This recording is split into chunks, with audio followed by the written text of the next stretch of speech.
Hello साथियों, कैसे हैं। सुयान एकेडमी में एक बार आपका फिर से हार्दिक स्वागत है। और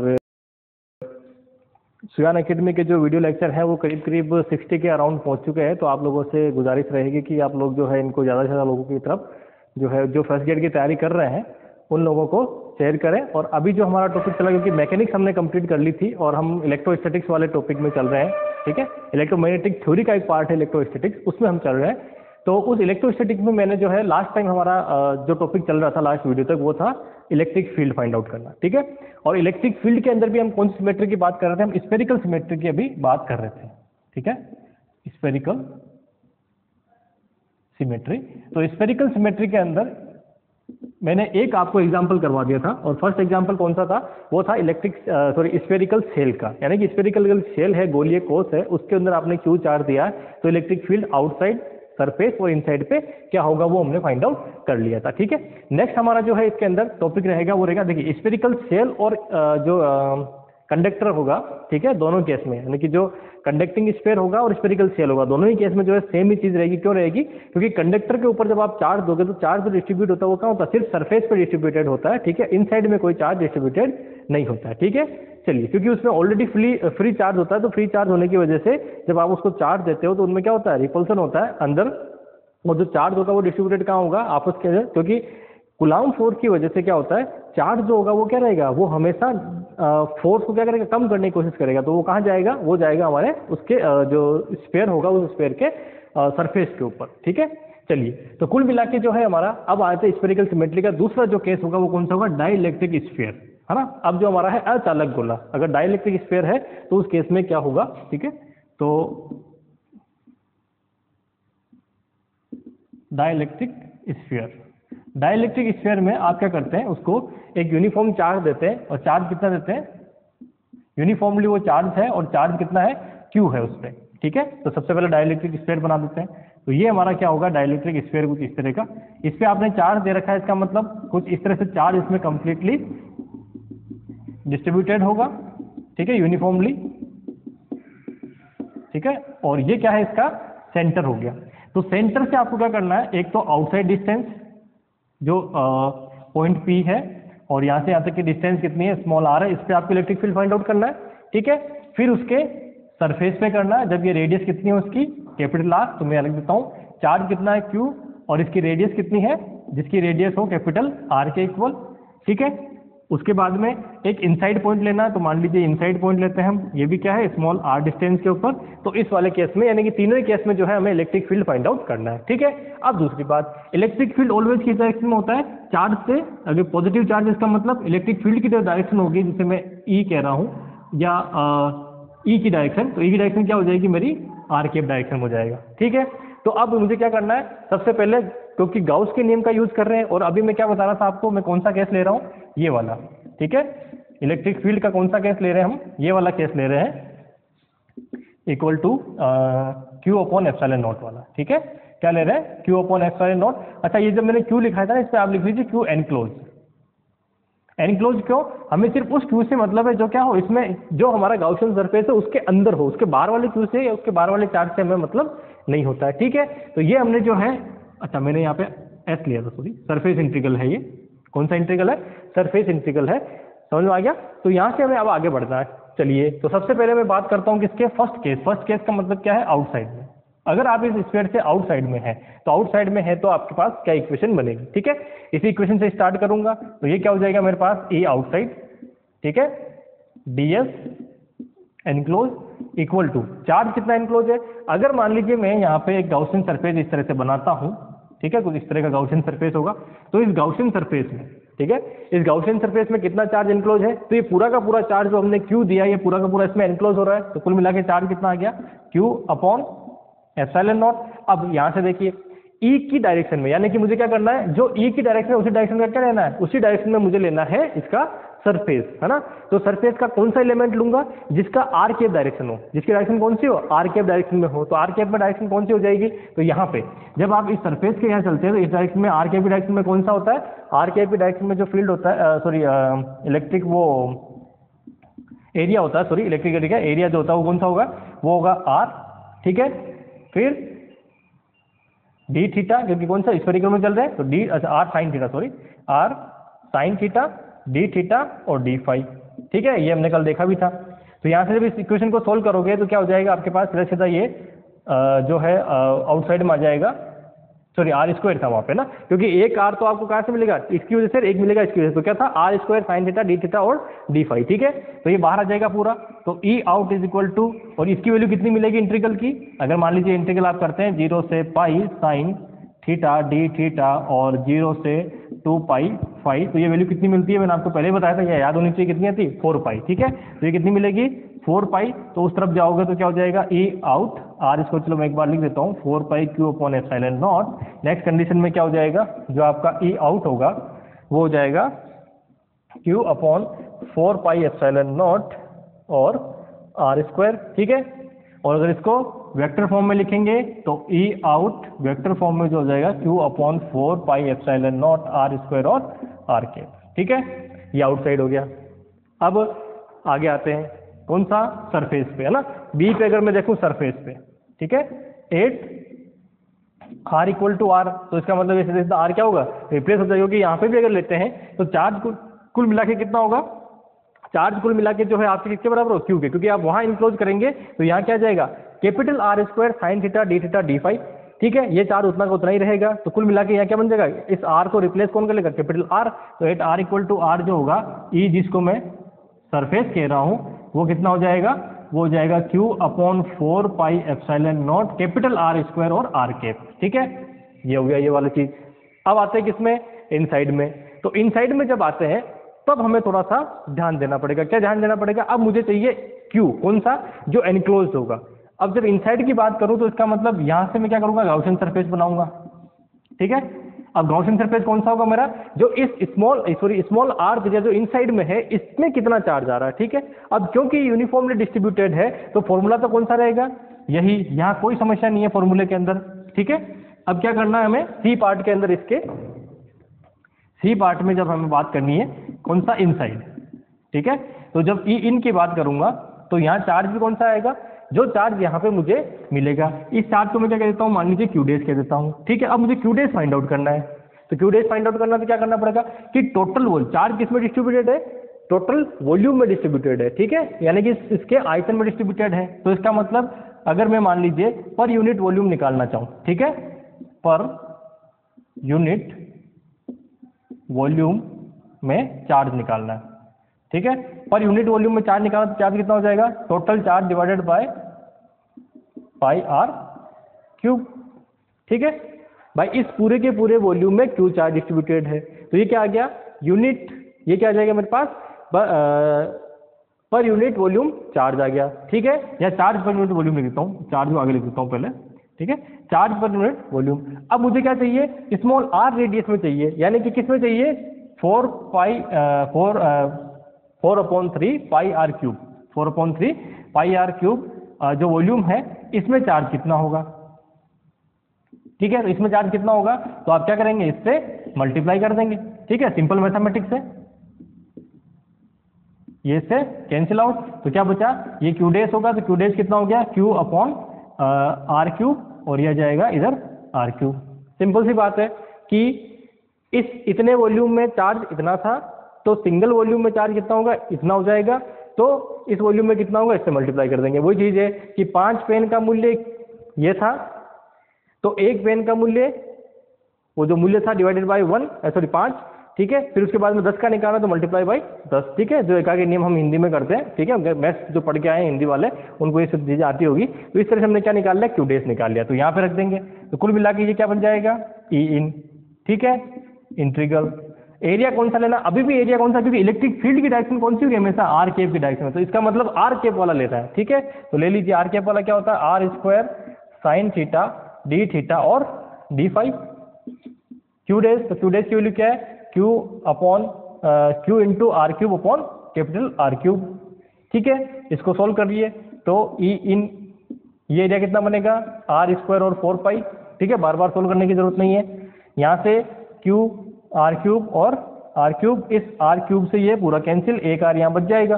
ठीक है, तो ई इन कितना हो गया, ई इन हो जाएगा मेरा simply Q upon 4 pi, epsilon भूल गए क्या, ये एप्सिलॉन नॉट, एप्सिलॉन नॉट। तो 4 पाई एप्सिलॉन नॉट, नीचे क्या आ रहा है आर क्यूब, हाँ आर क्यूब, और ऊपर क्या आ रहा है स्मॉल आर। ठीक है, तो ये हमारे पास क्या बना इलेक्ट्रिक फील्ड। अगर इसको आपको लिखना है किसमें वेक्टर फॉर्म में, तो वेक्टर फॉर्म में ये क्या जाएगा एक आर क्यूब, सॉरी आर का ये इस तरह से कैप कर दीजिए। ठीक है, ये आपके पास क्या मिल जाएगी, इसकी वैल्यू मिल जाएगी। कोई समस्या नहीं है ना, बड़ा सिंपल सा है। ठीक है, तो इस तरह से आप इसका फाइंड आउट कर सकते हैं। यहां तक तो था आपका जो है बेसिक, जो 12th में आप पढ़ लेते हैं, है ना, जो आपकी सीनियर सेकेंडरी में है उसमें पढ़ लेते हैं। अब सबसे इंपॉर्टेंट क्या है जो हम यहाँ पढ़ने वाले हैं, वो uniform charge distribution. Uniform charge distribution का मतलब क्या है कि अगर आपको रो दिया हुआ है, अगर मान लीजिए इस क्वेश्चन में आपको क्या दे रखा था, रो दे रखा होता, तो इस क्वेश्चन को कैसे करते हैं। ठीक है, तो अभी जो मैंने आपको 3 फॉर्मूले बनाए थे, अभी तो मैं क्योंकि ये सिंपल सा केस है जिसमें मैं लिख देता हूँ, है ना, यहीं पे ये आपने लिख लिया होगा सिंपली कि अगर ये जो फॉर्मूला है, ये फॉर्मूले जो आपने जो भी फाइंड आउट किए इस वाले फॉर्मूले से, किससे, इससे निकाले हैं। इसमें आपने पहले क्या निकाला था, ई आउट निकाला है। तो ई आउट क्या था, वो था Q upon 4 pi epsilon not.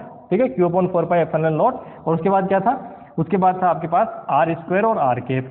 ठीक है, दूसरा फॉर्मूला जो आपने निकाला था ई सरफेस का, वो सरफेस का क्या निकाला है, वो था Q upon 4 pi epsilon not capital R square, है ना, कैपिटल आर स्क्वायर और साथ में आर कैप। और तीसरा जो था वो था ई इनसाइड का, और इनसाइड का था Q R upon 4 pi epsilon naught R cube और आर कैप। ठीक है, अब मान लीजिए आपको क्यू नहीं दिया, आपको गिवन क्या है, गिवन है आपके पास रो। ठीक है, और रो क्या है, कांस्टेंट। ये दिमाग में रखना, रो क्या होना चाहिए, कांस्टेंट। कांस्टेंट है इसका मतलब क्या है, यूनिफॉर्म डिस्ट्रीब्यूटेड है। कांस्टेंट होने का मतलब क्या है, यूनिफॉर्मली डिस्ट्रीब्यूटेड है। क्या है, यूनिफॉर्मली डिस्ट्रीब्यूटेड, ये किसी का फंक्शन नहीं है। उस केस में क्या हो जाएगा, उस केस में अगर आप रो डिफाइन करेंगे तो रो क्या होगा, रो होगा मेरा Q upon 4 pi epsilon naught R cube, sorry उल्टा लिख दिया, Q upon 4 pi R cube, ठीक है, divided by 3, 4 pi R cube divided by 3। ठीक है, तो ये मेरे पास क्या है, ये कुल मिला के मेरे पास बनेगा इसकी रो की वैल्यू। अब आपको अगर इस फॉर्मूले को रो में कन्वर्ट करना है, ठीक है, तो आप क्या करेंगे, यहाँ से Q को हटाएंगे। ठीक है, किसको हटाएंगे, Q को। अच्छा, Q और 4 पाई सब में कॉमन है, तो आप क्या करिए, Q अपॉन 4 पाई को क्या कर दीजिए, रिप्लेस कर दीजिए। किससे रिप्लेस कर देते हैं, बाकी सबको उधर भेज दीजिए। तो क्या हो जाएगा, रो या 3 रो, है ना, ये 3 भी क्या जाएगा, अच्छा 3 भी डिवाइड में आएगा, मल्टीप्लाई में नहीं जाएगा, क्योंकि ये ऊपर जाएगा तो ये डिवाइड में आ जाएगा। तो आप ऐसा करिए, सीधे सीधे Q की वैल्यू निकाल लीजिए ताकि आपको दिक्कत नहीं होगी। तो आप कर लीजिए, आप 4 अपॉन 3 पाई और रो आर क्यूब। ठीक है, ये किसकी वैल्यू है, Q की वैल्यू है। Q की वैल्यू तीनों फॉर्मूले में रिप्लेस कर दीजिए। तो जैसे रिप्लेस करेंगे तो ये फॉर्मूला किस में कन्वर्ट हो जाएगा, ये आपका रो में कन्वर्ट हो जाएगा। अभी मैं रो का भी करके बताऊंगा। ये जो अब निकाल दें यहाँ से, वो तीसरे फॉर्मूले से भी निकाल सकते हैं। इसके आगे चलते हैं ना, यहाँ पे integral formula of Gauss law, ठीक है, उससे हम भी निकाल सकते हैं, उसका मैं यूज भी करूंगा। ठीक है, अभी देखते हैं, पहले आप ये निकाल लीजिए, क्योंकि ये सिंपली कैसे, तो इसको मैं, क्योंकि कांस्टेंट है रो कांस्टेंट है, इसलिए मैं ये कर रहा हूँ। अगर रो कांस्टेंट नहीं होता तो मैं दूसरे तरीके से इसको सोल्व करता, वो तरीका अभी मैं लेने वाला हूँ। ठीक है, चलिए, तो अब आपके पास क्या ई आउट, तो ई आउट देखिए यहाँ से क्या बन जाएगा, जैसे आप इसको रिप्लेस करेंगे, ठीक है, रिप्लेस करेंगे तो ऊपर क्या होगा, 4 upon 3 pi rho R cube. ठीक है, इसमें क्या चलेगा, ठीक है, आर स्क्वायर और आर कैप। तो अब देखिए 4 पाई से 4 पाई कैंसिल, तो कुल मिला के rho R cube upon 3 epsilon naught R square R cap. ये क्या होगा, आपका इलेक्ट्रिक फील्ड आउटसाइड का। कब, जब आपको रो दिया हुआ, रो क्या हो, कांस्टेंट। दूसरा आ जाइए, ई सरफेस। तो कुछ नहीं करना, आपको सिर्फ और सिर्फ रिप्लेसमेंट क्या करना है, इसमें क्या करेंगे, ये रिप्लेस कर देंगे। तो 4 अपॉन 3 पाई रो क्यूब, ठीक है, डिवाइडेड बाय स्क्वायर और आर कैप। ठीक है, तो कैंसिल आउट, इससे ये कैंसिल आउट करेंगे, एक आर बच जाएगा यहाँ पे। 4 पाई से 4 पाई कैंसिल आउट, तो कुल मिला के ई सरफेस जो होगा, मैं बार बार नहीं लिख रहा, चलिए ई सरफेस क्या हो जाएगा, ये हो जाएगा रो, ठीक है, ऊपर एक आर बचा, नीचे क्या बचेगा, 3 एप्सिलॉन नॉट आर कैप। आ गया थर्ड केस। थर्ड केस कौन सा है, इनसाइड वाला। इनसाइड में भी क्या करना, यही चीज करनी है। तो 4 upon 3 pi rho R cube, एक आर ऑलरेडी है, आर क्यूब इधर चल ही रहा है, ये 4 upon 5 epsilon naught R cube. R cube से आर क्यूब कैंसिल, 4 पाई से 4 पाई कैंसिल, तो कुल मिला के ये बन जाएगा आपके पास रो और स्मॉल आर और 3 एप्सिलॉन नॉट आर कैप, ठीक है, ये क्या बनेगा इनसाइड। तो आजकल जो ट्रेंड है पूछने का, आपको ये सिंपली, पहले था कि आपको ये पूछते थे डायरेक्टली कि आपके पास यूनिफॉर्म जो चार्ज डिस्ट्रीब्यूशन है, चार्ज डिस्ट्रीब्यूशन किसके अंदर, ये जो आपका डाइलेक्ट्रिक स्फीयर है उसके अंदर, डाइलेक्ट्रिक मतलब अचालक गोला है तो उसके अंदर है, तो इनसाइड आउटसाइड इलेक्ट्रिक फील्ड कैसे होगा ये। अब क्या कर दिया उन्होंने, क्यों नहीं देके रो देके पूछते कि रो अगर मान लीजिए यूनिफॉर्म चार्ज डिस्ट्रीब्यूशन है और क्या है, रो कांस्टेंट है, रो किसी भी आर का या किसी दूसरी चीज का फंक्शन नहीं है, उस केस में क्या होगा, तो आप क्या करेंगे, डायरेक्टली इसको रिप्लेस कर दीजिए, या फिर अभी मैं फॉर्मूला यूज करूंगा उसका यूज करोगे तो भी आपको ये की ये वैल्यू मिलेगी। क्या फॉर्मूला यूज करेंगे कि अगर एक्सरसाइज घर पे करना चाहते हैं तो इसी क्वेश्चन को आप इस तरह से करिए कि सेम वैल्यू आपको मिल जाएगी, इसका इंटीग्रल फॉर्म क्या है कि rho D V upon epsilon, 1 upon में लिखते हैं ना, तो 1 अपॉन एप्सिलॉन नॉट और रो डी वी, ठीक है, ये इंटीग्रल फॉर्म है गाउस लॉ का, है ना, ये गाउस लॉ का क्या है, इंटीग्रल फॉर्म है। तो वहां आप रो की वैल्यू रखिए, रो क्या है यहाँ पे कांस्टेंट, तो रो निकल जाएगा, इंटीग्रल किसका करोगे, डीवी, यानी कि हर एक क्या होगा, जो आपका चार्ज रखा था आपने उस चार्ज में क्या हो रहा है, आप सिर्फ और सिर्फ रो इंटू इसका वॉल्यूम क्या आएगा हमेशा 4 पाई आर जो है आपका, उससे मल्टीप्लाई होगा और ये आपको आंसर मिल जाएगा, ठीक है, ठीक है ना। तो ये सारे के सारे आपको जो है वो केसेस इसके अंदर मिलने वाले हैं। चलिए, तो सरफेस पे हो गया, ये आपका आउटसाइड का केस है, R is less than R, तो रो आर अपॉन 3 क्यूब, और दूसरा ये वाला केस है, तो इसके अंदर इस तरह से आपके वैल्यू मिल जाएगी, ठीक है। चलिए, अब आते हैं हम एक एडवांस केस पे। एडवांस मतलब कि जो अभी तक आपने नॉर्मली नहीं किया होगा, है ना। केस वही है डाइलेक्ट्रिक वाला, ठीक है, केस क्या है, डाइलेक्ट्रिक का ही केस है, बस इसको थोड़ा सा मॉडिफाई मैं कर रहा हूँ कि जो आपको रो दिया जाता है डेंसिटी, वो डेंसिटी जो है अगर मान लीजिए फंक्शन हो, जो कि आजकल का ट्रेंड है पूछने का, ठीक है, नेट में भी पूछा जा सकता है ये क्वेश्चन, और आपके आरपीएससी में भी क्वेश्चन ऐसे पूछे जाते हैं कि अगर मान लीजिए रो नॉन यूनिफॉर्मली चार्ज क्या हो, अभी तक हम यूनिफॉर्मली चल रहे थे, अब क्या चल रहे हैं, नॉन यूनिफॉर्मली,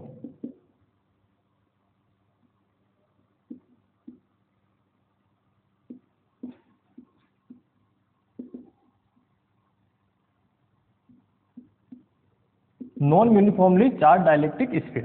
अगर ऐसा कोई केस देते तो उसमें क्या करेंगे, तो नॉन यूनिफॉर्म देंगे, इसका मतलब क्या है कि जो रो होगा वो किसी ना किसी का फंक्शन होगा। तो अब आपके पास मान लीजिए रो किसका फंक्शन है, मान लीजिए आर का फंक्शन है, और के क्या है, यहाँ पे कोई कांस्टेंट है, के क्या है, कोई कांस्टेंट है, ठीक है, और रो किसका फंक्शन है, आर का फंक्शन है, ठीक है। चलिए, जब रो आर का फंक्शन है तो आपके पास दो ही केस है, ठीक है, ये मान लीजिए इस तरह से, रेडियस कितनी है इसकी आर, इसमें रो है, एक तो आउटसाइड पॉइंट निकालना है, एक इनसाइड के लिए निकालना है, ठीक है, एक आउटसाइड के लिए एक इनसाइड के लिए निकाल रहा है, ठीक है। चलिए स्टार्ट करते हैं। तो पहला केस लेते हैं, जब आर ग्रेटर देन आर, यानी कि आउटसाइड का मतलब स्फीयर के आउटसाइड में, उस केस में क्या करोगे, ये फॉर्मूला लगाओगे, ई आउटसाइड डी एस, सॉरी क्योंकि एरिया इंटीग्रल करना है, डी एस इक्वल टू, यहां से क्या रखेंगे, 1 upon epsilon naught rho D V, ठीक है, क्योंकि चार्ज नहीं है, चार्ज खुद क्या है, रो जो है वो खुद फंक्शन है ना। चलिए, तो इसकी वैल्यू निकाल लेते हैं, है ना, बड़ा सिंपल सा है, कैसे निकालेंगे, तो यहाँ से आप रखिए इसकी, तो यहाँ से अगर आप देखते हैं तो ई आउट, ठीक है, डायरेक्शन क्या होगी, चाहे रो कैसा भी हो, डायरेक्शन हमेशा यहाँ देखोगे तो इलेक्ट्रिक फील्ड की जो डायरेक्शन होगी वो क्या होगी, आर कैप की डायरेक्शन। तो आपको भी यहाँ क्या लेना है, आर कैप में ही, तो आर कैप में लोगे तो इंटीग्रल क्या बनेगा इसका, एरिया इंटीग्रल आप देखते हो तो R square sine theta D theta और डी फाई, ठीक है, 1 अपॉन एप्सिलॉन नॉट, यहाँ से रो की वैल्यू क्या है, रो की वैल्यू है के आर और डीवी। अब डीवी क्या होगा, तो डीवी क्या होता है, डीवी होता है R square sine theta D R D theta D phi होता है भाई। डीवी क्या होता है, वॉल्यूम इंटीग्रल, किसमें, स्फेरिकल में जाइए, स्फेरिकल का वॉल्यूम इंटीग्रल क्या होता है, एक एरिया जो लाइन एलिमेंट होता है आर की डायरेक्शन में डी आर, थीटा की डायरेक्शन में आर डी थीटा, और फाई की डायरेक्शन में R sine theta D phi, तीनों को मल्टीप्लाई करोगे तो क्या मिलेगा, यही चीज मिलेगी, ठीक है। तो यहाँ पे अगर मैं इसको रिप्लेस करूंगा तो रिप्लेस क्या करूंगा, ये करूंगा R square sine theta D R D theta और डी फाई से, ठीक है। सॉल्यूशन करना हमें, ठीक है, बड़ा सिंपल सा हो जाएगा। इस तरफ तो आपको पता है क्या आता है सॉल्यूशन, ये आता है आर स्क्वायर, ठीक है, रिलेशन किन में करना है, इनमें डिफरेंशिएट करना है, सॉरी इंटीग्रल करना है, तो कितना आता है 4 पाई आ जाता है, ठीक है। यहाँ क्या होगा, यहाँ थोड़ा सा चेंज होगा, क्या होगा, के कांस्टेंट है, बाहर आ गया तो मैं इसको यहाँ लिख देता हूँ, चलिए के अपॉन एप्सिलॉन नॉट, यहाँ क्या बना आर क्यूब, तो आर क्यूब का किसके रेस्पेक्ट में, डी आर के रेस्पेक्ट में, फिर साइन थीटा डी थीटा का, ठीक है, फिर और डी फाई का, ठीक है, डी फाई का। लिमिट क्या होगी यहां से, क्योंकि यहां से आप कहां जा रहे हो, यहां से यहां तक जा रहे हो, समझ में आ रहा है मेरी बात को, कि आर की लिमिट क्या होगी, ये रो कहां से कहां तक जा रहा है भाई, रो इसके बाहर तो रो नहीं है ना, इसके बाहर चार्ज डेंसिटी नहीं, तो रो कहां से कहां तक जा रहा है, 0 से r तक जा रहा है, तो इसका मतलब कितना हो गया 0 टू कैपिटल R हो गया। साइन थीटा कितना जाता है हमेशा 0 टू पाई, क्योंकि हमें पूरा स्क्वायर बनाना था 0 टू पाई, और ये कितना जाता है 0 टू 2 पाई, ठीक है, हो गया। नेक्स्ट निकालिए अब, तो ई आउट ये हो गया अपने पास 4, अच्छा अभी इसको मैं मिटा देता हूँ, क्योंकि मैं किसकी बात कर रहा हूँ, वैल्यू की उसकी बात कर रहा हूँ ना, जो हमारा मैग्नीट्यूड है उसकी, फिर मैं आर कैप लगा दूंगा लास्ट में, तो ये कितना हो जाएगा E out is equal to 4 pi R square. इधर देखिए, इधर क्या करना पड़ेगा, क्योंकि देखो ये आर कौन सा है, ये लिमिट में कंफ्यूज मत होना, ये कौन सा एरिया ले रहे हैं, गॉसियन सरफेस जो ये होगा, ठीक है, ये रो कौन सा ले रहे हैं, रो यानी कि आवेश चार्ज वाला, चार्ज कहाँ तक है, इस स्फीयर के बाहर चार्ज नहीं है, ऐसा नहीं कि जब चार्ज आप डिस्ट्रीब्यूटेड कर रहे हैं इस स्फीयर के बाहर भी है, स्फीयर के अंदर अंदर जो चार्ज, इसलिए हमने लिमिट क्या ली 0 टू r लिए, ठीक है। चलिए सोल्व कर लीजिए, थोड़ा सिंपल सा है, ये करेंगे तो कितना हो जाएगा r to the power 4 upon 4 multiply में, ये कितना आ जाएगा 4 पाई, भाई करने की जरूरत नहीं, सीधा सीधा याद है अपने को, ठीक है, 4 पाई से 4 पाई कैंसिल आउट, ठीक है, तो ई आउट कितना हो गया, E out is equal to हो गया के rho to the power sorry R to the power 4 और 4 एप्सिलॉन नॉट, ठीक है, ये वैल्यू मिल जाएगी, ठीक है, कोई प्रॉब्लम नहीं है ना, बड़ा सिंपल सा है, इंटीग्रल हमने कर दिया, यहाँ से देख लीजिए फिर से कोई वैल्यू चेंज तो नहीं हो रही ना, 4 पाई से 4 पाई कैंसिल आउट हो गया, इसका इंटीग्रल करेंगे तो 4 R to the power 4 upon 4 limit रख देंगे तो कैपिटल आर में कन्वर्ट हो जाएगा, इसका 4 पाई से 4 पाई कैंसिल आउट, ये आर स्क्वायर आ रहा है, आर स्क्वायर जो है इसके डिवाइड, अच्छा आर स्क्वायर डिवाइड में नहीं लिखा, तो ये आर स्क्वायर क्या होगा इसके डिवाइड में लिख दिया, ठीक है। इलेक्ट्रिक फील्ड का क्या बनाना है, वेक्टर फॉर्म, तो ये वेक्टर लगा दीजिए, यहाँ आर कैप लगा दीजिए, ये आपका क्या हो जाएगा आंसर, ठीक है, आया समझ में। तो ये वाला फॉर्मूला कब यूज करना है, जब आपको रो दिया हुआ हो, ठीक है, इससे पहले वाले को भी यूज कर सकते हैं जब आपको रो दिया हुआ है, लेकिन उससे पहले वाले में क्या है कि ये रो अपने आप बाहर आ जाएगा, क्योंकि क्या है कॉन्स्टेंट था, यहाँ पे रो खुद फंक्शन है। अब इनसाइड की बात करते हैं, ठीक है, इनसाइड इलेक्ट्रिक फील्ड कितना होगा उसकी बात देखते हैं,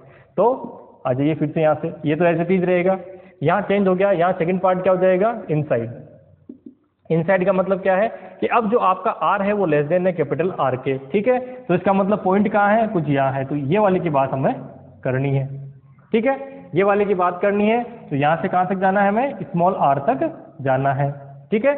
चलिए तो यहाँ क्या हो जाएगा चेंजेस, इलेक्ट्रिक फील्ड कहाँ निकाल रहे हो इनसाइड में, रो वैसा का वैसे ही चलेगा, यहाँ तक वैसा का वैसे ही चलेगा, यहाँ तक वैसा का वैसे ही चलेगा, सिर्फ चेंज क्या होगा, ये लिमिट क्या चेंज होगी, क्योंकि अब आप कहाँ से कहाँ तक जा रहे हो, इनसाइड की बात करो, इसका मतलब इस पॉइंट से आप कहाँ तक जा रहे हो, सिर्फ इस पॉइंट तक ही जा रहे हो, तो इसका मतलब ये लिमिट 0 से स्मॉल आर होगी, नहीं कि कैपिटल आर, समझ में आ गया, कोई चेंजेस नहीं है, ये क्या होगी सिर्फ और सिर्फ आपको लिमिट का चेंजेस करना है, ठीक है, तो ये जो लिमिट होगी यहाँ पे क्या लिखोगे आप, small R to the power 4, ठीक है, यहाँ सेम चलेगा, ये इक्वेशन सबसे लास्ट वाली है वो चेंज हो जाएगी, ये आउट की जगह सब जगह क्या कर दो, इन कर दो, ठीक है, आ रहा समझ में, क्या किया है, सेम चीज चल रही है, ये हमारा फॉर्मूला है, ठीक है, इसका ऑलवेज वही रहेगा, R square sine theta D theta और डी फाई रख दिया हमने, ये सोल्व कर लिया, यही वैल्यू मिल जाएगी।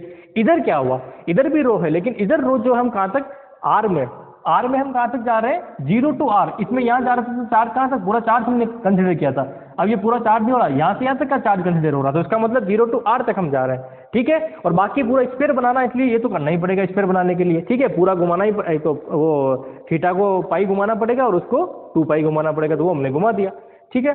चलिए तो कुल मिला के यहाँ से लिमिट क्या हो जाएगी 0 टू आर, और ये आपको लास्ट वैल्यू क्या मिलेगी, ये वाली 4 पाई से 4 पाई कैंसिल, आर स्क्वायर से यहाँ कैंसिल करोगे तो क्या मिलेगा 2 मिल जाएगा यहाँ पे, ठीक है, पावर में, तो ई इनसाइड, तो इनसाइड वाला जो ई होगा वो क्या हो जाएगा, वो हो जाएगा K are to the power 2, है ना, और डिवाइड में 4 एप्सिलॉन नॉट, ठीक है, यही बचेगा, हाँ यही बचेगा, और अगर उसमें लिखना है वेक्टर फॉर्म में तो क्या लगा दीजिए, आर कैप लगा दीजिए, ठीक है, हो गया, कोई समस्या नहीं है ना, देख लीजिए एक बार,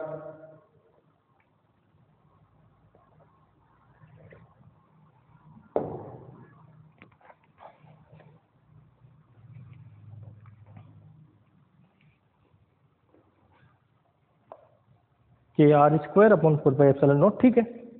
अब मान लीजिए एक क्वेश्चन में और आगे दे देता हूँ आपको, है ना, कि अब इस जो है हमारे पास, क्योंकि मैंने आपको स्टार्टिंग से ही कहा था, जब मैं आपको पढ़ाऊंगा तो मैंने क्या कहा था, मैंने कहा हम दोनों चीजें साथ में करेंगे, है ना। कौन सी? कि बीएससी का और वो पोर्शन जो चलेगा, यानी कि इलेक्ट्रोस्टैटिक्स के जितने भी क्वेश्चन बन सकते हैं वो एक साथ चलाएंगे हम, ठीक है। तो हम उसी में चल रहे हैं, क्योंकि आपके यूनिफॉर्मली चार्ज डिस्ट्रीब्यूशन तक 12th में आप पढ़ते हो, नॉन यूनिफॉर्म नहीं पढ़ते हो, फिर वो बीएससी में पढ़ते हैं। बीएससी के बाद हो सकता है कि आगे की जो क्लास होती है उसमें हम देखते हैं, ठीक है। तो अभी उनके बारे में एक सेकेंड, है ना, क्या चीज है,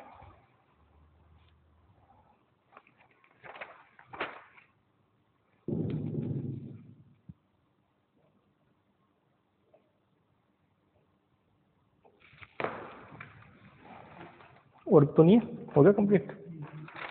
यहाँ पे है क्या कुछ? ये तो बलराम जी का है, ठीक है।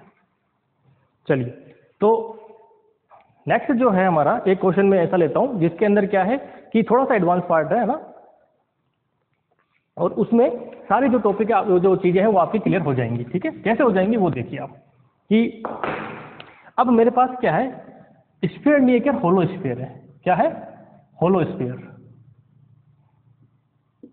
तो होलो स्फीयर का मतलब चार्ज जो है मेरा यहाँ डिस्ट्रीब्यूटेड है, यहाँ कुछ भी नहीं है, बीच में सेंटर में, है ना, कि ये सेंटर में कुछ नहीं है। ये रेडियस कितनी है? स्मॉल a, और ये रेडियस कितनी है हमारे पास? स्मॉल b रेडियस है, ठीक है। ये क्या है? स्मॉल b, और ये स्मॉल a रेडियस होगी। चार्ज जो डिस्ट्रीब्यूशन है वो कहाँ है? इसके बीच में चार्ज डिस्ट्रीब्यूशन है, ठीक है, होलो स्फीयर में। अब जो है इसमें और चार्ज डिस्ट्रीब्यूशन पे कैसा दे रखा है? ये रो जो दे रखा है आपको, वो दे रखा है k/r²। कैसा भी दे सकते हैं, ठीक है, घबराना नहीं है, सिर्फ और सिर्फ आपको कंसेप्ट में दिमाग लगाना है, ठीक है। अगर ऐसा चार्ज डिस्ट्रीब्यूशन दे दिया और मुझे इलेक्ट्रिक फील्ड पूछा, कहाँ कहाँ पूछ सकते हैं? फर्स्ट केस पूछ सकते हैं यहाँ इलेक्ट्रिक फील्ड, सेकंड पूछ सकते हैं यहाँ इलेक्ट्रिक फील्ड, और थर्ड पूछ सकते हैं आउटसाइड में इलेक्ट्रिक फील्ड, ठीक है। ये 3 जगह मुझे इलेक्ट्रिक फील्ड पूछा जा सकता है, कोई समस्या नहीं है ना भाई। यहाँ आपको इलेक्ट्रिक फील्ड के लिए पूछा जा सकता है। तो सबसे पहले आप देखिए, सबसे पहले मुझे जाना फर्स्ट वाले में इलेक्ट्रिक फील्ड, ठीक है। फर्स्ट वाले में जब इलेक्ट्रिक फील्ड की मैं बात करूंगा तो क्या कहता हूँ कि जो मेरा R है, जो R है, क्या कंडीशन है वो A से भी छोटा है। तो A से छोटा है, इसका मतलब क्या है? कोई जो पॉइंट होगा वो कहाँ होगा? यहाँ पे कोई पॉइंट होगा, ये मेरा R होगा, ठीक है। चार्ज डिस्ट्रीब्यूशन कहाँ से स्टार्ट हो रहा है? इस पॉइंट से स्टार्ट हो रहा है, ध्यान रखना। यहाँ चार्ज डिस्ट्रीब्यूटेड हो रहा है, अंदर तो कुछ भी नहीं है, होलो स्फीयर की बात है ना। तो होलो स्फीयर का मतलब बीच में कुछ नहीं है, उसके बाद स्फीयर है डाइलेक्ट्रिक, और उसके बाद फिर बाहर कुछ नहीं है, ठीक है, इस तरह का है। चलिए, तो ये मेरे पास कंडीशन दे दी, निकालते हैं इलेक्ट्रिक फील्ड। तो E1 कह देता हूँ इसको मैं, है ना, अलग से दिखाने के लिए। तो यहाँ जो E1 कहूँगा वो E1 क्या हो जाएगा? फिर से वही फॉर्मूला ds, और इधर क्या लोगे? रो dv 1/ε0। तो यहाँ रो कितना है इस वाले केस में? रो जो है वो है 0। क्यों 0 है? क्योंकि वहाँ कुछ है ही नहीं ना, यहाँ चार्ज है क्या? कोई चार्ज नहीं है, रो 0 है। तो रो 0 है, तो इसका मतलब ये क्या मिल जाएगा मेरे पास? Electric field. अगर मैं इसकी बात करूंगा तो इधर जो भी करूंगा वो सब कितना हो जाएगा? 0 हो जाएगा। इसका मतलब इन साइड में कोई इलेक्ट्रिक फील्ड नहीं होगा, ठीक है, क्योंकि चार्ज कितना है? 0 है। सेकंड केस की बात करते हैं, जब R जो है वो मेरा A से तो बड़ा है, ठीक है, और B से छोटा है। किससे? A से बड़ा है, B से छोटा है। तो A से बड़ा, B से छोटा, इसका मतलब क्या है? कोई ये वाला पॉइंट होगा R, ठीक है भाई। ये सेकंड एरिया में बात कर रहे हैं, तो सेकंड एरिया में क्या होगा? इसी तरह की केस मिलेगा। तो फिर से लगा दीजिए यही फॉर्मूला। तो E सेकंड, ठीक है, E second ds equal to 1/ε0 rho dv। इससे आगे बढ़ेंगे तो ये क्या बन जाएगा? अब इसको मैं बार बार सोल्व करूँ क्या? तो लिख दूँ? चलो एक बार फिर से आपके लिए लिख देता हूँ, नई चीज़ है इसलिए, ठीक है।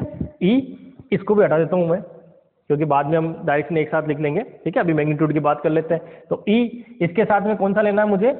कौन सा एरिया लेना है? एरिया लेना आर के पी डायरेक्शन में। तो आर के पी डायरेक्शन में क्या होता है? Area R² sine theta D theta और डी फाई होता है, ठीक है। इधर आ जाइए, 1/ε0। रो कितना है मेरा? k/r², k/r², हाँ k/r² लिख दिया, k/r²। dv क्या होगा? R² sine theta D theta D phi, ठीक है। R² से R² कैंसिल आउट, सॉल्यूशन करेंगे। इधर फिर से क्या बन जाएगा? 4πr²। तो E सेकेंड जो बनेगा यहाँ 4πr²। यहाँ इसका इंटीग्रल करोगे, ठीक है। साइन थीटा डी थीटा, इसका क्या इंटीग्रल बनेगा? Sine theta D theta D phi का, वो क्या बन जाएगा? 4π, ठीक है। इसका क्या बनेगा? इतने से का 4π। इधर भी इसका क्या बनेगा? इसका इसका और इसका 4 पाई, और डी आर का इंटीग्रल क्या होगा, चलो मैं लिख देता हूं ताकि आपको, डी आर फिर साइन थीटा डी थीटा और डी फाई, 0 से 2 पाई, 0 से पाई और 0 से आर, सॉरी ए से आर, है ना, कहां से होगा, ए से आर। अब ये ध्यान रखना कि जब मैं इस पॉइंट की बात कर रहा हूं तो रो कहां से स्टार्ट हो रहा है, रो इसके इधर नहीं है, रो की वैल्यू इसके इधर है ही नहीं, रो कहां से स्टार्ट हो रहा है, ए से स्टार्ट होकर कहां तक जा रहा है, आर तक जा रहा है, तो इसका मतलब ए से स्टार्ट होकर आर तक जाएगा, ठीक है। तो ई सेकेंड 4 पाई आर स्क्वायर के अपॉन एप्सिलॉन नॉट, ठीक है, ये कितना हो जाएगा, आर के लिमिट रखोगे तो क्या हो जाएगा, आर माइनस ए, ठीक है, साइन थीटा और ये सब मिलकर कितना आएगा 4 पाई, तो 4 पाई से 4 पाई फिर से कैंसिल आउट, जो ई सेकेंड होगा मेरा, ई जो सेकेंड होगा वो किसके बराबर हो जाएगा, ई सेकेंड हो जाएगा K R upon, sorry K R minus A upon epsilon naught R square, ठीक है। वेक्टर की फॉर्म में लिखेंगे तो क्या करेंगे, आर कैप लगा देंगे, बस ये मेरा क्या हो गया, इलेक्ट्रिक फील्ड आ गया, ठीक है। कोई समस्या होनी चाहिए क्या यहाँ पर, सिंपल सा है। अब नेक्स्ट केस में क्या करना है, नेक्स्ट केस में इसी को थोड़ा सा मॉडिफाई करना है, थर्ड केस की बात करता हूँ, है ना, निकाल लोगे क्या, निकलवाऊं, चलो निकलवा देता हूँ।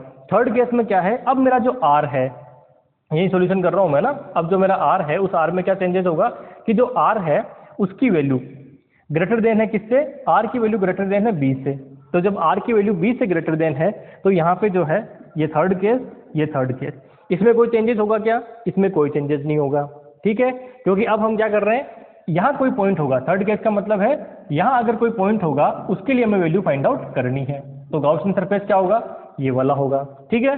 तो यहाँ क्या होगा, आर स्क्वायर साइन थीटा, ठीक है, डी थीटा डी फाई, यहाँ देखिए यहाँ क्या होगा, यहाँ पे भी सेम रहेगा, ठीक है, कोई प्रॉब्लम नहीं है। चेंजेस क्या होगा, लिमिट के अंदर, क्योंकि जब आप इस पॉइंट के ऊपर जा रहे हो तो यहाँ से स्टार्ट हो गए रो, ठीक है, रो यहाँ से स्टार्ट होकर कहाँ खत्म हो रहा है, बी पे खत्म हो रहा है, क्या बी के बाहर कोई रो है क्या, बी के बाहर कोई रो नहीं है ना, क्योंकि जब अपने पास स्फीयर ही नहीं है तो स्फीयर नहीं तो डायरेक्ट चार्ज किसको दिया ही नहीं हमने, हवा में थोड़ी दोगे चार्ज, तो इसका मतलब ये जो वैल्यू आएगी इसमें क्या करोगे, ए टू बी करोगे, लिमिट क्या होगी इसकी, भाई रो की लिमिट जो होगी इस रो की, वो रो की लिमिट क्या होगी, ए टू बी होगी, ठीक है, किसमें, आर डायरेक्शन में, तो ए टू बी हो गई, तो यहाँ से ए टू बी रखोगे तो क्या हो जाएगा, बी माइनस ए, ठीक है, तो ये क्या हो जाएगा, बी माइनस ए, तो आंसर क्या मिल जाएगा आपको,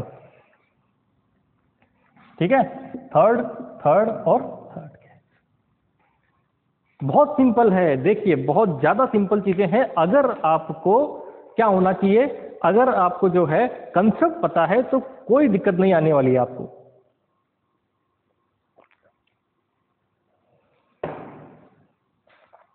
कोई समस्या होनी चाहिए क्या, भाई कोई समस्या होनी चाहिए क्या, इसमें तो कोई समस्या नहीं होनी चाहिए आपको मेरे हिसाब से, ठीक है। अब मैं आपको एक क्वेश्चन करके ले देता हूं, क्योंकि मैं सारे क्वेश्चन तो यहाँ पे करवा नहीं सकता, ठीक है। तो एक क्वेश्चन है कि आपके पास जो सिमेट्री है वो कुछ इस तरह की हो कि रो जो है आपके वो है K1 plus K2R, K1 plus K2R, अगर इस तरह का दिया हो जहाँ K1 K2 क्या है, कांस्टेंट, जहाँ K1 और K2 जो है वो क्या है, कांस्टेंट है, तो इसके लिए आप क्या करिए, फाइंड आउट करिए स्फीयर कौन सा, डाइलेक्ट्रिक यही वाला स्फीयर है ना, ये वाला डायरेक्ट्रिक स्फीयर है जिसके रेडियस कितनी है, आर है, तो इसके आउटसाइड पे और इनसाइड पे आपको इलेक्ट्रिक फील्ड फाइंड आउट करना है, इस इनसाइड कितना इलेक्ट्रिक फील्ड होगा, आउटसाइड में कितना इलेक्ट्रिक फील्ड होगा। जब उसके लिए रो क्या दे रखा है, तो आपको कुछ नहीं करना है, सिर्फ और सिर्फ जो आपको मैंने पहले इससे पहले वाला क्वेश्चन कराया था उसमें रो जो लिखा था ना, उसमें आपको रो को ये लिखना है, तो दो इंटीग्रल होंगे, एक इस कांस्टेंट के रेस्पेक्ट में, एक इसके रेस्पेक्ट में होगा, आंसर निकाल के देखना क्या इलेक्ट्रिक फील्ड का वैल्यू आती है, ठीक है। इसकी जितनी प्रैक्टिस कर लोगे ना उतना ही आपको फायदा है, क्योंकि जब हम किस में चलेंगे, पोटेंशियल में चलेंगे, तो पोटेंशियल में फिर मैं यहाँ से डायरेक्ट एक स्टेप में लिख के और उसको यूज करूंगा, ठीक है, जो आपको भी आना चाहिए एक स्टेप में निकालना।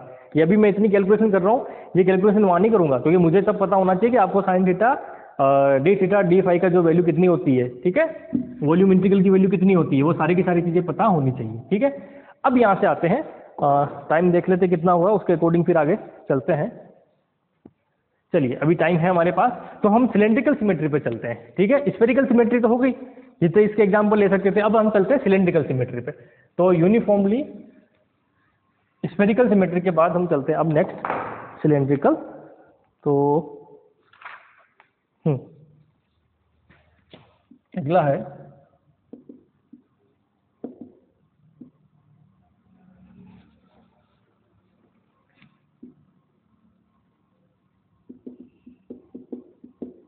Cylindrical symmetric. ठीक है, तो सिलेंड्रिकल सिमेट्रिक का सबसे पहला एग्जांपल जो आता है वो बहुत सिंपल सा तार का है ना। कोई अगर वायर है तो उस वायर के लिए हम कैसे फाइंड आउट करेंगे इलेक्ट्रिक फील्ड। ठीक है, तो चलिए, तो आपके पास क्या है, एक वायर है। ठीक है, और वायर के लिए मान लीजिए आपको लेमदा गिवन है। क्या गिवन है, पहले तो आपको लेमदा गिवन है, तो लेमदा के लिए हम फाइंड आउट कर लेते हैं। इसके लिए आपको लेमदा क्या है, गिवन है, और इससे आप क्या करते हैं, आर डिस्टेंस पे, यहाँ से क्या है आर डिस्टेंस है, इस आर डिस्टेंस पे आपको इलेक्ट्रिक फील्ड फाइंड आउट करना है। इलेक्ट्रिक फील्ड की डायरेक्शन क्या होगी, हमेशा आर कैप की डायरेक्शन में आपको फाइंड आउट करना है। सबसे पहले इसके गाउसियन सरफेस कैसा होगा, इसको मुझे अगर मान लीजिए एनक्लोज करना है तो गाउसियन सरफेस कैसा होगा मेरा, कुछ इस तरह का गाउसियन सरफेस होगा इसका। भाई एक थोड़ा सा इसको पास में ले लेते हैं ताकि थोड़ा अच्छा दिखे डायग्राम। ये पॉइंट यहाँ मान लीजिए, ठीक है, ये आर कैप हो गया। तो ये जो गाउसियन सरफेस होगा इसको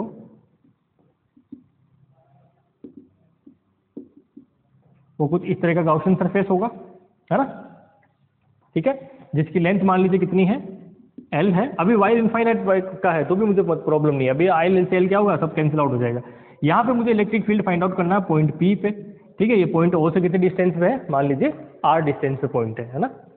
और अच्छा, इसकी आपको रेडियस कितनी थी, मान लीजिए कैपिटल नहीं रेडियस तो वो तो स्फेरिक उसकी बात होगी, अब तो आर में ले लेते हैं अभी तो, है ना। ये तो जब हमें सिलेंडर देंगे स्पेशली तो उसकी केस की बात हम करेंगे बाद में।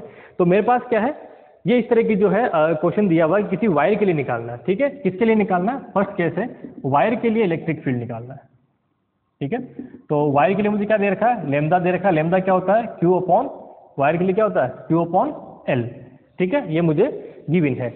तो अब मुझे क्या निकालना है कि इसका इलेक्ट्रिक फील्ड पॉइंट पी पे कैसा होगा। तो गाउसियन सरफेस कैसा बना, सिलेंड्रिकल। तो इसका मतलब यहाँ पे जो हम एरिया इंटीग्रल लेंगे वो कौन सा लेंगे, सिलेंडर वाला लेंगे। ठीक है, तो कर दीजिए।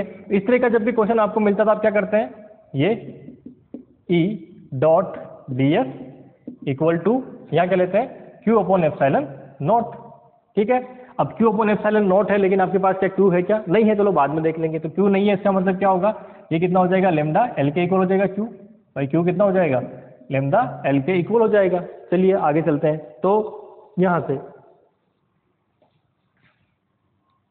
अब इसके अंदर सबसे पहले तो एक चीज देखिए कि आपको डायरेक्शन कौन सी लेनी है, हमेशा आर कैप। क्यों नहीं ले सकते, देखिए ये एरिया आपके पास एरिया तो कितने हैं, 1 2, ये एरिया भी है। ठीक है, ये वाला एरिया भी है और ये वाला एरिया भी है। कौन सा, ये वाला एरिया भी है। लेकिन एरिया कौन सा लेंगे आप, मुझे बताइए। देखिए मैंने आपको हमेशा कहा था जब भी आप इलेक्ट्रिक फील्ड के लिए फाइंड आउट करें तो हमेशा उस एरिया पे कंसीडर करें जिस तरफ इलेक्ट्रिक फील्ड है। तो इलेक्ट्रिक फील्ड क्या होगा, इस डायरेक्शन में होगा। तो इस डायरेक्शन में कौन सा एरिया लेना है, वक्र पृष्ठ वाला एरिया। ठीक है, इन एरिया का कोई मतलब है क्या, नहीं है, क्योंकि देखो ये एस इस तरफ है, इलेक्ट्रिक फील्ड किस तरफ है, इस तरफ है, दोनों के बीच एंगल कितना है, 90 डिग्री। तो 90 डिग्री एंगल, इसका मतलब क्या होगा कि इसकी वजह से, पहले की वजह से जीरो इलेक्ट्रिक फील्ड रहेगा। ठीक है, यहाँ देखें तो इलेक्ट्रिक फील्ड ये और ये एंगल भी कितना है, 90 डिग्री। तो इसकी वजह से भी कितना रहेगा, S2 S3, वो क्या है इनकी डायरेक्शन में। तो कुल मिला के क्या है, दो तो आपको जीरो मिलेंगे। क्यों मिलेंगे, इंटीग्रल, क्योंकि इनके बीच, क्योंकि हम क्या करें, डॉट प्रोडक्ट कर रहे हैं यहाँ पे क्या है, डॉट प्रोडक्ट है। और डॉट प्रोडक्ट में क्या था, E D S cos theta. जब E D S cos theta करेंगे तो कोस थीटा को 90 रखते क्या मिलेंगे, जीरो। बचा कौन सा, वो वाला। तो इसका मतलब क्या है कि जब आप इलेक्ट्रिक फील्ड यहाँ फाइंड आउट करेंगे ई, तो वो कॉन्स्टेंट बाहर आ जाएगा। ठीक है, यहाँ जो इंटीग्रल आप करेंगे किसके रेस्पेक्ट में करेंगे, इस वाले एरिया के रेस्पेक्ट में। तो आर कैप की डायरेक्शन में, ये कौन सी डायरेक्शन है, इधर से आपने, मैंने वहां पढ़ाया था आपको कि इस डायरेक्शन में लेते थे, कौन सी है, आर कैप की डायरेक्शन है। ये डायरेक्शन कौन सी होती है, जेड कैप की डायरेक्शन होती है। ये डायरेक्शन कौन सी है, जेड कैप की। और इस तरह से डायरेक्शन लेंगे ना, ये इस एक्सिस बना के अंदर की तरफ डायरेक्शन लेंगे, वो कौन सी होगी, फाई कैप की डायरेक्शन होगी। ठीक है, तो यहाँ कौन सी लेनी, मुझे आर कैप की डायरेक्शन में एरिया लेना है। तो आर कैप की डायरेक्शन में एरिया क्या लेते हैं, आर कैप की डायरेक्शन में एरिया लेते हैं आर डी फाई। ठीक है, R D phi D Z. ठीक है, चलिए इक्वल टू क्यू, किसी के मुझे क्या रखना पड़ेगा, लेमडा अपॉन, नहीं सॉरी, लेमडा इंटू एल रखना पड़ेगा, क्योंकि मुझे क्यू नहीं दिया, मुझे क्या दिया है, ये लेमडा दिया हुआ है। ठीक है, एप्सिलॉन नॉट। सोल्व करिए तो ई, ये कितना हो जाएगा, आर बार आ जाएगा। ठीक है, फाई की लिमिट क्या होती है, फिर इसमें लिखूंगा क्योंकि अभी आपको ये इसमें चल रहे हैं हम सिलेंड्रिकल सिमेट्री में चल रहे हैं, तो सिलेंड्रिकल सिमेट्री में फाई कितना होता है 2 पाई।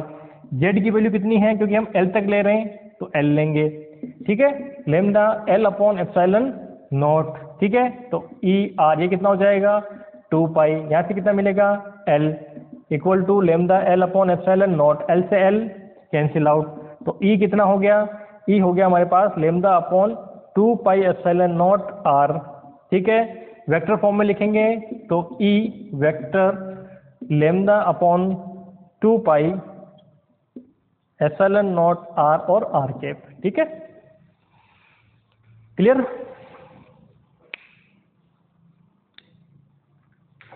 ठीक है, ये आपके 12th में मिल जाएगा। अब हम चलते हैं इससे एक स्टेप आगे, ये तो आपको पूछने वाले नहीं डायरेक्ट वहाँ पे, ठीक है, ये आपको कभी वायर के लिए मुझे लगता नहीं कि वहाँ आपको फॉर्मूला देंगे कि वायर के लिए कितना होता है निकाल के बताइए, ठीक है, दे दे तो आपकी किस्मत है, सब लोग सही करके आ जाओगे, ठीक है, क्योंकि वो तो रटा होता है सबके 12th वाला पोर्शन। तो अब आते हैं इससे एक स्टेप आगे कि अब अगर आपको ये चार्ज जो स्फीयर है ये जो वायर था ये यूनिफॉर्मली चार्ज नहीं हो, मान लीजिए कोई सिलेंडर दे दिया और उस सिलेंडर में आपको रो दे दिया है और रो आपको कोई फंक्शन दिया हुआ है, उस केस में आप कैसे फाइंड आउट करोगे, ठीक है। चलिए, क्योंकि मैं आज इलेक्ट्रिक फील्ड कंप्लीट करना चाहता हूं, नेक्स्ट वीडियो में हम जो है पोटेंशियल पे चलेंगे, ठीक है। चलिए, तो अब मान लीजिए लॉन्ग डाइलेक्ट्रिक सिलेंडर है आपके पास, सेकंड केस में हम क्या चल रहे हैं, लॉन्ग डाइलेक्ट्रिक सिलेंडर।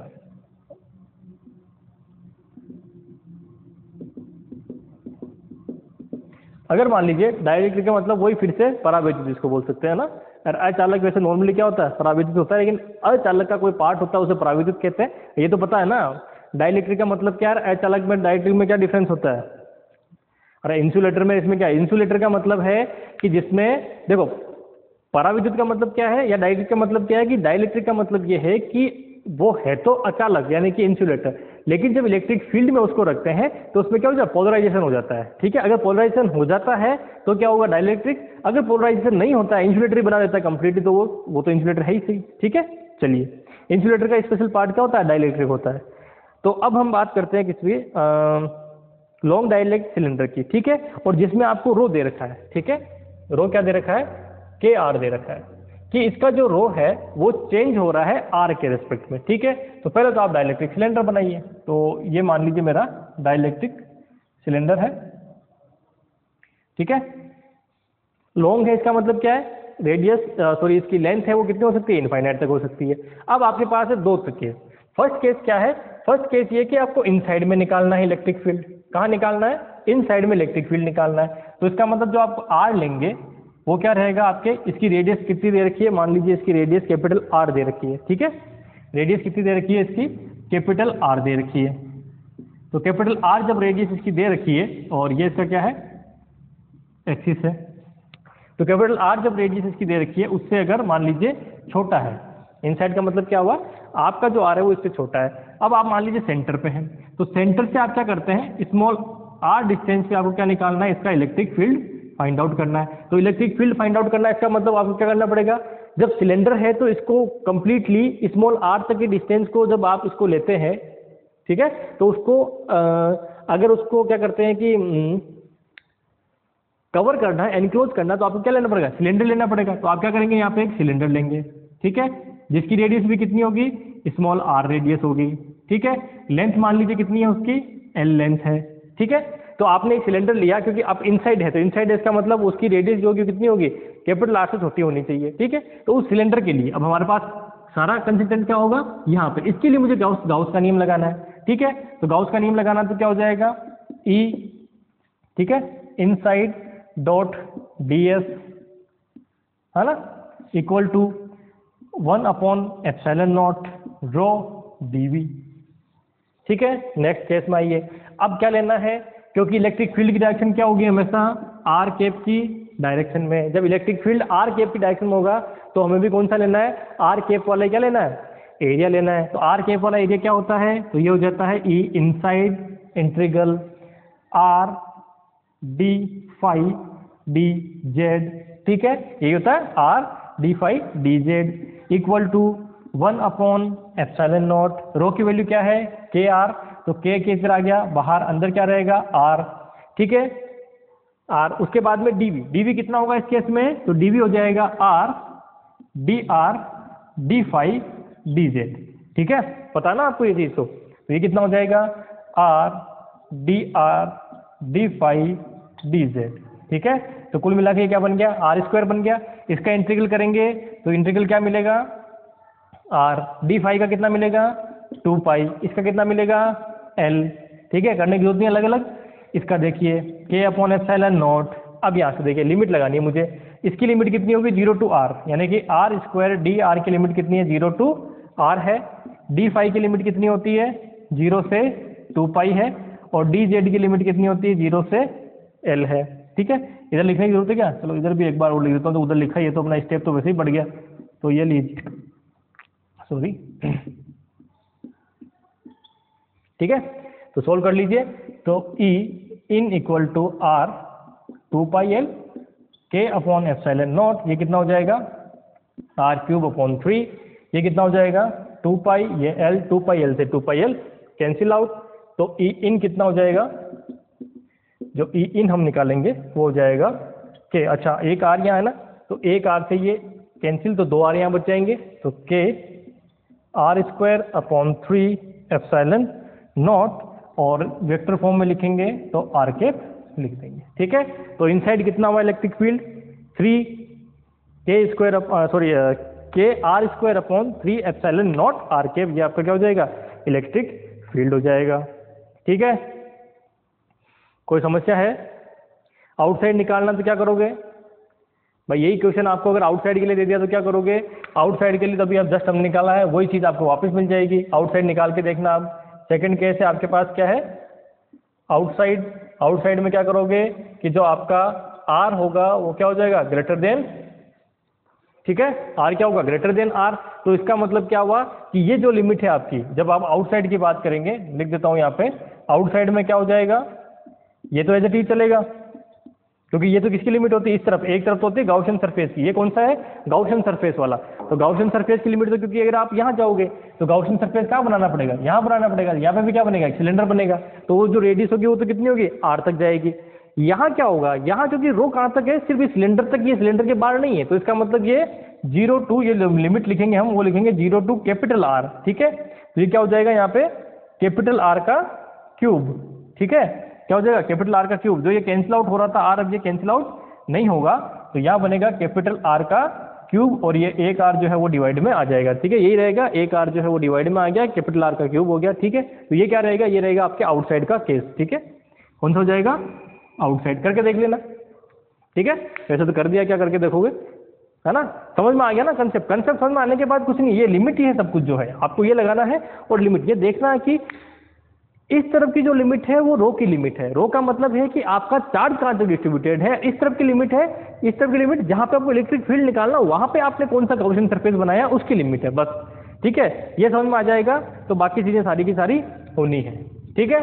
तो मेरे हिसाब से टाइम हो गया है आज के लिए, इतना काफी है। आपको स्फेरिकल सिमेट्री और जो है इसके लिए आपके सिलेंड्रिकल सिमेट्री, जो मैं आपको कह रहा था कि आपके लिए बड़ा इजी होने वाला है आगे वाला टास्क, ठीक है, तो ये सारी चीजें जो है आपने फाइंड आउट कर ली। नॉर्मली क्योंकि अभी हम इलेक्ट्रोस्टैटिक्स पढ़ रहे हैं, तो इलेक्ट्रिक फील्ड और इन सब में क्या है कि हमें मैक्सिमम जो इलेक्ट्रिक फील्ड है या वो जो चीजें वो किस डायरेक्शन में होती है, वो आर केप की डायरेक्शन में होती है, इसलिए आर केप वाला मैं हमेशा आपको कह रहा था आर केप बड़ा इंपॉर्टेंट है। तो जब भी आपको ग्रेडियंट के लिए मैंने कहा कि तब आपको ग्रेडियंट के लिए, कर्ल के लिए जो मैंने आपको आर थीटा और फाई यानी कि स्फेरिकल और सिलेंडर में आपको वैल्यू निकलवाई थी, तो मैंने आपको एक चीज कही थी, मैंने कहा कि आपको थीटा और उसमें याद हो या नहीं हो, लेकिन आर वाला जो फॉर्मूला वो याद होना चाहिए, चाहे वो ग्रेड का हो, चाहे वो डाइवर्जेंस का हो, और चाहे वो किसका हो अपने कर्ल का हो।